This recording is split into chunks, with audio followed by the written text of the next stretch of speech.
मित्रांनो नमस्कार, पुन्हा एकदा आपले स्वागत। मित्रांनो, राज्य सरकारी कर्मचाऱ्यांना सरकारने दिली मोठी भेट। 2% महागाई भत्त्याबाबत आली अत्यंत महत्वाची बातमी। जाणून घ्या सविस्तर बातमी या व्हिडिओच्या माध्यमातून। त्याकरता मित्रांनो हा व्हिडिओ शेवटपर्यंत पहा। मित्रांनो, केंद्र सरकारच्या धर्तीवर राज्य सरकारी अधिकारी कर्मचाऱ्यांनाही 1 जानेवारी 2026 पासून 2% महागाई भत्ता वाढ थकबाकीसह तातडीने लागू करण्यात यावी अशी मागणी महाराष्ट्र राज्य राजपत्रित अधिकारी महासंघाने मुख्यमंत्री देवेंद्र फडणवीस यांच्याकडे पत्राद्वारे केली आहे। केंद्राने 1 जानेवारी 2026 पासून आपल्या कर्मचाऱ्यांसाठी 2% महागाई भत्ता वाढ लागू केली आहे।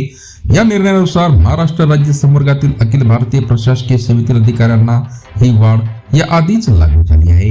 यामुळे संधी अधिकाऱ्यांना मिळणारा महागाई भत्ता 58% वरून 60% झाला आहे। मात्र राज्य सरकारी सेवेतील अधिकारी आणि कर्मचाऱ्यांना ही वाढ अद्याप मिळालेली नाही। याकडे महासंघाने मुख्यमंत्र्यांचे लक्ष वेधलेले आहे। कॅशलेस वैद्यकीय सुविधा योजना लागू करा।